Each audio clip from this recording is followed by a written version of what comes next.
자, 이제 시작을 할게요.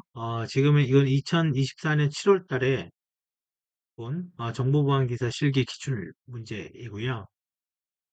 일단은 이 문제를 볼 때 이제 이렇게 봐야 돼요. 뭐냐면 아무래도 이제 우리가 시험을 보다 보면 기출 문제에서 좀 많이 나와서 좀 좋은 점수를 받았으면 좋겠다. 뭐 이렇게 생각할 수 있잖아요. 네. 근데 뭐 어느 정도는 나옵니다. 어느 정도는 당연히 나오고 예를 들어서 이 시험 전 거나 혹은 1년 전, 2년 전, 혹은 과거 거, 사실은 과거 거 전체로 봐야 되는 거죠. 거기에 1교시에 나왔던 문제가, 그 1교시라고 표현이 그러네. 단답형이죠. 예, 단답형으로 나왔던 문제가 작업형으로 나온다거나, 작업형으로 나왔던 문제가 다시 다음에 단답형으로 나온다거나, 이런 패턴이 있습니다. 그래서 이거는 이제 왜 이러냐면, 사실 점수를 조정하려고 하는 거죠. 이렇게 하는 거는. 왜냐면 그런 거는 맞으라는 얘기죠. 예를 들어서 지금 이 문제 같은 경우 패스워드의 최소 길이를 변경한다라고 되어 있어요. 이거는 지금 단답형으로 출제가 됐는데 이게 24년도에 작업형 문제, 14점짜리 문제로 출제가 됐던 거예요.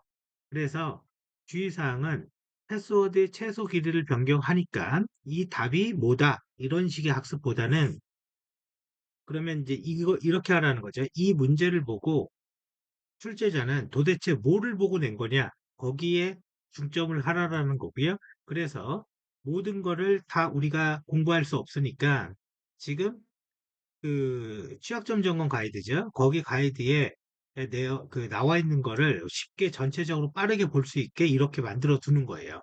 자, 그러면 자, 한번 볼게요. 자, 패스워드 최소 길이를 8자 이상, 그러니까 길이에 대한 거죠. 그러면 기본적으로 길이는 min length입니다. 어디건 min length예요. 근데 이 min length를 쓸 때, 이 len까지 쓰는 놈이 있고, 정말 length까지 쓰는 놈이 있어요. 그래서 방화벽이 아니죠. 라우터 같은 경우는 이거를 그 length, length까지 씁니다. 그래서 그리고 또 이 파일은 log.def에 설정이 되어 있는 거고, 이 log.def라는 것은 패스워드의 사용 기간과 패스워드의 길이를 설정할 수 있는 거죠. 그래서 보안 기사, 특히 정보 보안에 관련된 어떠한 자격증을 공부할 때도 뭐 진단원도 마찬가지고 보안 기사도 마찬가지고 패스워드 관리가 제일 중요합니다.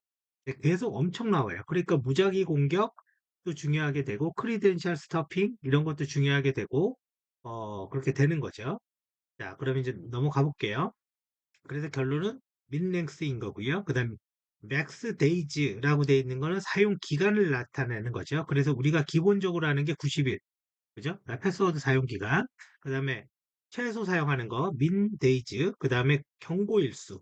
그래서 이 내용이 사실은 섀도우 파일의 필드의 내용과 똑같은 거죠. 그래서 섀도우 파일에 보면 우리가 보통 일반적으로 9990과 이렇게 적혀 있는 거, 그리고 콜론하고 이렇게 7. 이거는 무제한 쓰겠다라는 거고, 7이라는 거는 패스워드 변경 7일 전에 경고를 보여줄 일수를 나타내는 거죠. 여기까지 다 알아두셔야 돼요. 자, 그리고 뒤로 한번 가볼게요.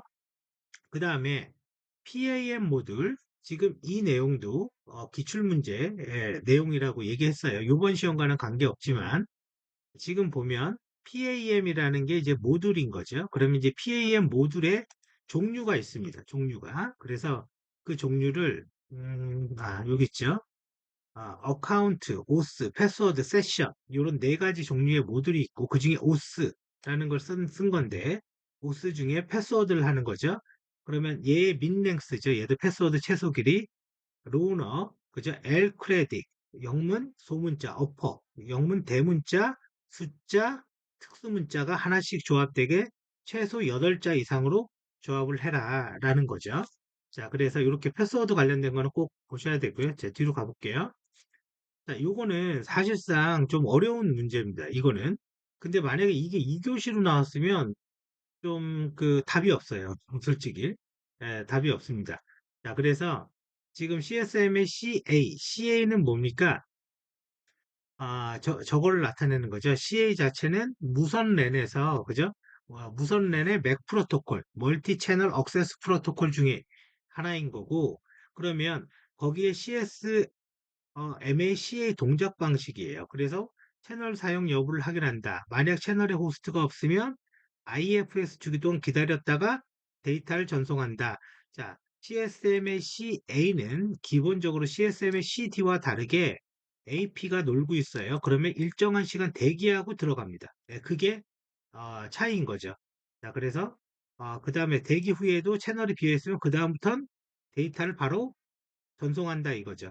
그리고 뭐뭐 동안 대기한 후에 전송한다. 그리고 이게 아마 백오프 타임일 거예요. 그리고 뭐가 만료가 되면 채널 상태로 들어간다. 자, 그래서 에크. 자, 그래서 이 내용이기 때문에 사실은 맞추는 거는 쉽지가 않습니다. 그러니까 이거는. 자, 이제 넘어가 볼게요. 자, 뭐 1, 2, 3번 뭐 똑같은 거고요. 그리고 요 신호에 대한 거네요. 이 RTS, CTS 이거 이제 무선랜에서 나왔던 거죠. 그죠? 요거는 뭐 거의 못 맞춘다고 보고 RTS나 CTS 뭐 요 정도 맞출 수는 있겠죠. 자, 이제 넘어가 볼게요. 위험 평가죠. 이거는 뭐 제가 이제 설명할 때 여기에다가는 저희가 이제 ISMS에 대해서는 안 내놨어요. 그죠? 근데 하지만 ISMS는 이 교재에 있는 모든 내용이 다 중요하다라고 그랬어요. 그래서 뭘 뺄 게 없습니다. 그래서 이런 거는 그냥 점수를 주는 거죠. 매번 나오는 거니까. 자, 그래서 조직이 보호해야 될 대상, 이건 자산인 거죠. 위협이 발생하기 위한 조건이나 사항, 취약점인 거죠. 그죠? 그리고 자산의 손실을 가할 수 있는 조건이나 행위, 이거는 위협. 그죠? 그래, 요거는 이렇게 되는 거고, 위험은, 그죠? 여기 위험이 없잖아요. 어, 가능성이 있는 거, 그죠? 가능성이 있는 거를 얘기하는 거고, 그리고 또 하나 뭐가 있죠? DOA라고 하는 게 있죠. 그 허용 가능한 위험 수준. 네, 거기까지 알아놔야죠. 자, 뒤로 가볼게요. 자, 이 문제는 개발 보안입니다. 그래서 우리가 이제 공부를 할 때, 시험 자체가 지금 개발 보안 쪽에 그 굉장히 많이 나오는 형태로 있다라는 거죠. 과거와는 다르게 지금 외부 개체, 요거 얘기하는 거잖아요. 요거. 그죠? 자, XML 외부 개체라고 얘기하는 게 뭐라고 그랬습니까? 밖에 있는 파일을 읽어온다. 그래서 밖에 있는 파일을 읽어올 때 이렇게 어떤 파일인지 이렇게 들어가 있습니다. 이렇게 파일명이죠. XML 파일명이잖아요. 그리고 지금 여기에는 없는데 뭐가 더 있냐면 이 xxe.xml에 대한 문서가 있고 그리고 이 문서 안에 실제 내가 읽을 파일 그게 뭐라고 그랬죠? 엔티티. 제가 엔티티 시스템 이거 시스템이에요. SYSTEM 시스템. 그러면 파일명.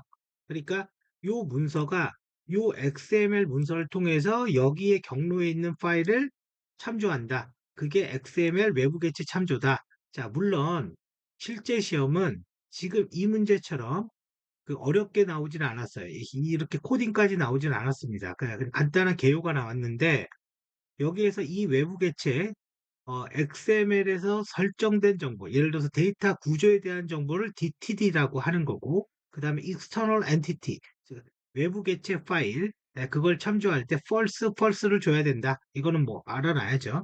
이건 사실은 진단원에서도 많이 나오는 형태예요. 근데 보안기사 이 문제에서는 이렇게까지 나오지 않고 개요 정도 나왔습니다, 사실. 자, 그리고 크로스 사이트 스크립팅. 크로스 사이트 스크립팅은 우리가 이제 세 개가 있죠. 자, 크로스 사이트 스크립팅. 여기 나온 것처럼 스토드, 리프렉티브, 돔. 그죠? 요거 얘기하는 거죠. 그래서 게시판에다가 저장한다. 그 말 뜻은 뭐예요? DB에 넣는다. 그런 뜻이잖아요. DB에 저장이 된다. 그래야지 의미가 있어요. 그래서, 그죠? 스토드라고 하는 거고. 그 다음에 URL 링크나 메일로, 저 위에 URL 있죠? 그런 리플렉티드, 크로스 사이트 스크립팅이라고 하는 거고. 그 다음에 XML 문서를 읽는 거를 우리는 돔이라고 합니다. 돔앤 삭스라고 해요. 근데 삭스는 여기랑 관련이 없고 이 도큐먼트 오브젝트 모델이라는 거는 내가 XML 문서를 메모리에 업로드해서 그거를 읽어드리고 분석할 수 있다. 그래서 그때 돔 라이트를 써서 입력값을 넣어서 공격할 수 있는데 그게 돔 크로스 사이트 스크립팅. 그러니까 5번 문제와 사실은 요거는 실전과 조금 더 어렵게 냈습니다. 제가 좀 바꿔서 4번 문제와 3번 문제는 점수를 주는 거예요. 이거는 못 푸는 거죠. 이거는 못 풀어요. 그리고 1번 문제. 그러면 여기까지만 봤을 때 5개 중에 1개, 4개니까 그럼 4, 3, 12, 12점이 먹고 가는 거죠. 제가 원하는 건 단답형에서 15점 이상이면 되는 거예요. 20이면 감사한 거고 100점은 기대 못하죠. 말이 안 됩니다. 자, 이거는 과연 이제 뭘 보고 냈냐라는 건데 이거는 DNS 가이드라는 기사에서 나온 문서가 있습니다. 거기에서 거기에 한 문장을 그대로 캡처해서 낸 거예요. 자, DNS를 사용해서 URL에 대한 IP 조회 시에 PC에 호스트 파일 정보가 없으면 호스트 파일이 뭐라고 그랬습니까? PC에서 PC에 저장되어 있는 DNS 파일. 물론 이거는 리눅스 서버에서도 ETC 밑에 호스트 파일이 있고 이 파일을 저거라고 하죠. DNS 파일이라고 합니다. 그래서 이 파일이 없으면 DNS 서버한테 질의를 하는 겁니다. 그래서 DNS 같은 경우에는 지금 이렇게 첫 번째 호스트 파일을 내가 참조한다 이거죠. 이게 없으면 이제 DNS 서버로 간다. 그래서 지금 보면 로컬 DNS에 조회를 하고 로컬 DNS에 정보가 없으면 허가된, 인가된, 그러니까 요 말을 찾기가 어려웠겠죠. 이건 보지 않으면 이 문장을 보지 않으면 딱 요 가루가 그 인가된 이 문장이라고 예측하기 어려울 수도 있어요. 자, 그리고 7번 봐볼게요. 요거는 기출문제입니다. 요거 기출문제고, 요거는 아마 제 기억에는 이거 필기 기출이에요. 그래서 여러분들 이제 나중에 되면 알겠지만 필기 기출문제가 끝내주게 중요합니다. 정말로.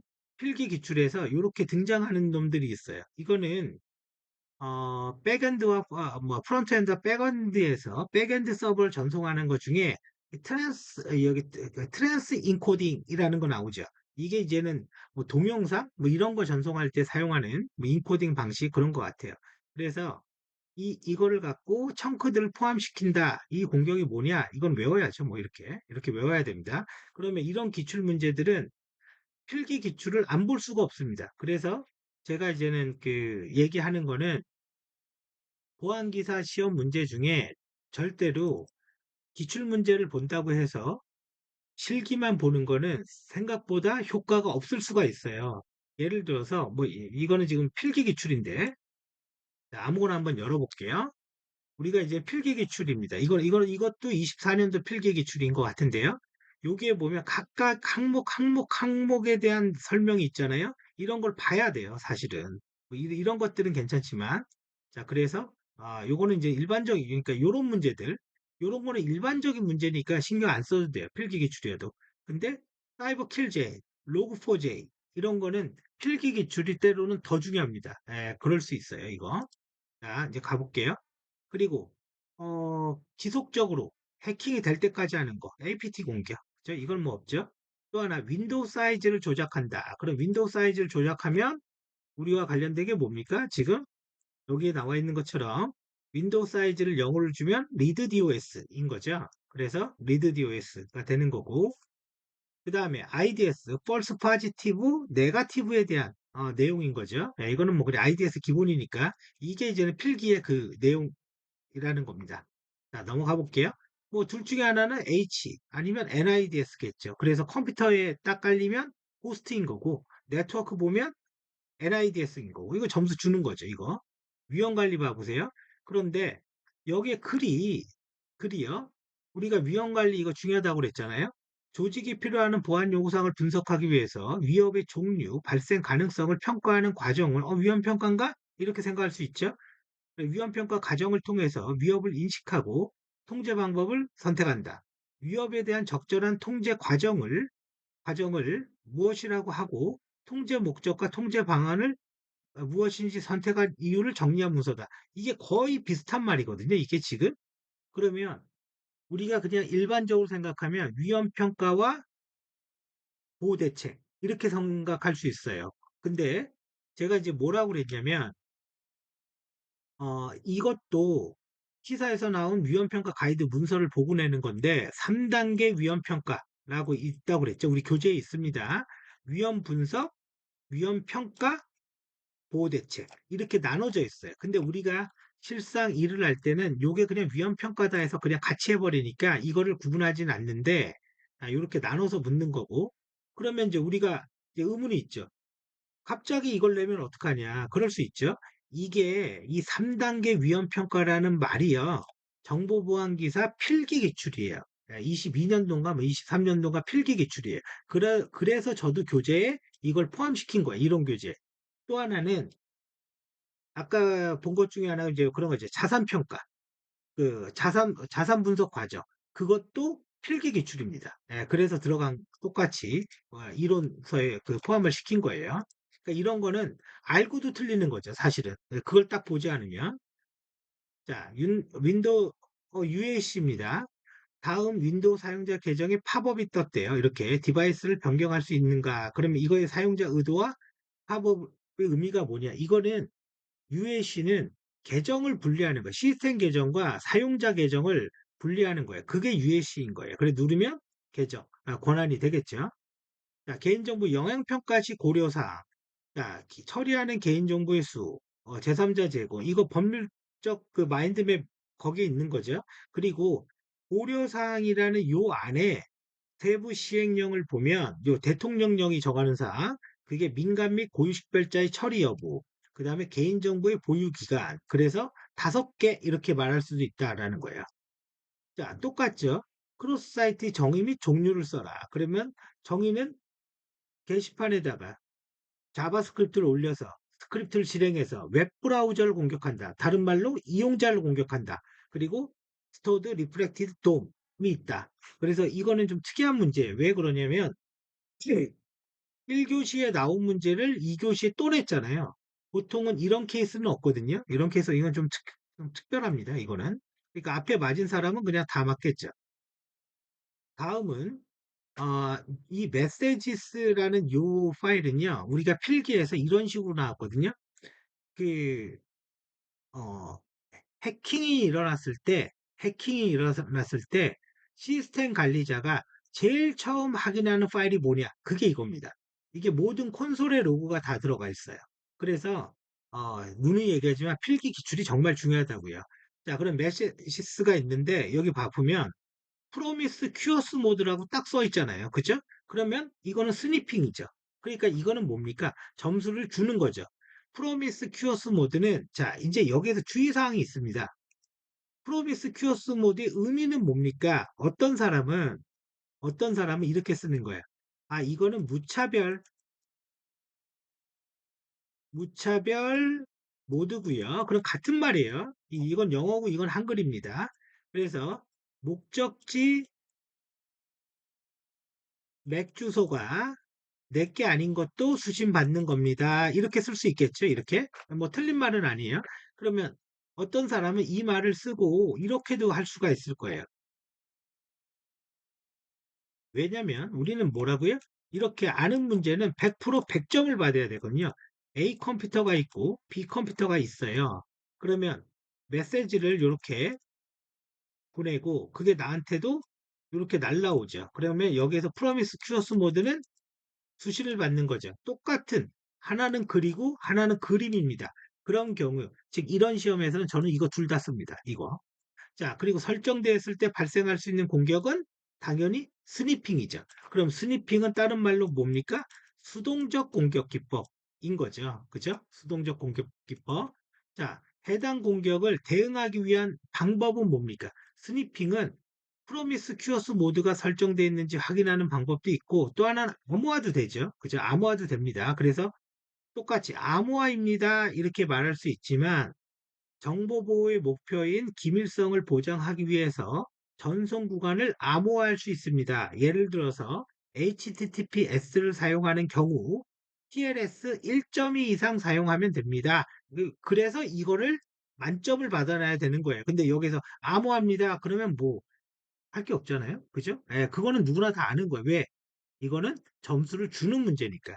그럼 따져보면 얘는 점수 주는 거고 얘도 점수 주는 거예요. 근데 이제 이건 암기라는 게 있는 거고요. 사실 이것도 점수 주는 겁니다. 그러면 하나, 둘, 셋, 네 개잖아요. 지금 네 개. 네 개면 이거를 이게 거의 50점 가까이 돼 버려요. 이렇게 다 맞아 버리면. 그리고 나서 이제 문제는 여기에서 승패가 갈리는 거예요. 얘는 두 문제를 선택인데 이 문제를 풀 건지 18번 문제를 풀 건지 결정을 하는 거예요. 그럼 18번 문제 한번 봐볼게요. 보안 약점의 대응 방법. 자, 이 얘기는 뭐냐? 이거는 18점짜리인데, 그죠? 점수가 웬만큼 써서는 18점이라는 만점이 나오지 않는다 이거죠. 근데 이게 말하는 거는 오픈 SSL인 거잖아요. 그러면 하트 블리드 취약점이라는 말은 우리는 다 알고 있어요. 그래서 SSL에서 문장으로만 볼게요. 64KB 평문이 메모리에서 랜덤하게 노출되는 취약점. 그걸 하트 블리드 취약점이라고 말한다. 그러면 이 하트 블리드 취약점은요, 오픈SS의 1.1.1.G 버전으로 패치를 해야 된다. 이거는 못 쓸 수 있겠지. 이건 스로트 룰이니까 이런 걸 못 쓰죠. 그죠? 당연히. 그래서 요 말을 써줄 수 있어야 되죠. 그러니까 얘는 여기에서 점수를 받았어야 되는 거죠. 여기에서. 자, 그리고 요거는 사실은 문제의 의도가 지금 문제의 의도와 풀이가 지금 정확하냐 잘 모르겠어요. 이거는. 자, 한번 봐볼게요. 데이터베이스의 권한 관리를 위해서 일반 사용자에게 부여하면 안 되는 권한이 무엇인가? 왜 그러냐면 제가 이거를 갖고 풀이를 할 수 없는 이유가 있죠. DB가 뭔데요? 이게 오라클 얘기하는 거예요? 아니면 사이베스 얘기하는 거예요? MySQL 얘기하는 거예요? 근데 한마디로 얘기하면 관리자 권한이죠. 또 사용자 계정의 최소 권한을 설정하는 방법이 뭔가? 그랜트 온투, 리버크 온프롬 그거 외우라고 그랬잖아요. 그러면 일단은 어떤 테이블이 있으면 그랜트 온투 뭐를 안 썼습니까? 롤을 안 썼죠. 즉 테이블 별로 필요한 걸 넣은 거고 MySQL 경우에는 제일 뒤에를 로컬로 넣어놨어요. 로컬이라는 건 무슨 뜻이에요?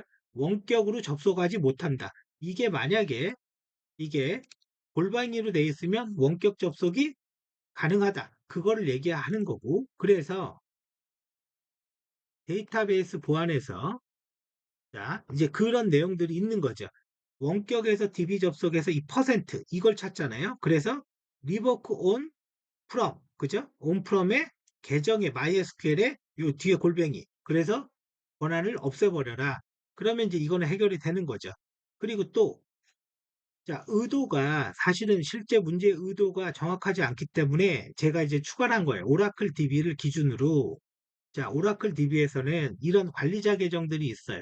시스 계정은 슈퍼 사용자를 나타내고 다시 시스템도 거의 슈퍼 사용자입니다. 그래서 자동으로 계정 생성하거나 딕셔너리 데이터베이스 정보를 가지고 있는 거 그죠? 딕셔너리를 조회한다거나 시스 오퍼 백업 뭐 이런 거 시스 DBA 이거 DBA예요 여기도. 그래서 DBA라거나 그다음에 롤 중에 가장 대표적인 롤이 DBA죠. 그래서 사용자에게 이런 걸 부여하면 안 된다라고 제시를 해둔 거죠. 예, 이게 자 그러면 이 문제에서 봤을 때 여러분들이 이 시험은요 1년에 3번 시험이 있잖아요 실기가. 근데 한 그 두 번이 그러니까 한 번은 좀 어려워요. 한 번은. 그러니까 그때는 안 될 수도 있는 거예요. 근데 매번 시험은 다 못 붙어도 3번을 봤을 때 한 번은 붙을 수가 있는 시험이 된다라는 겁니다.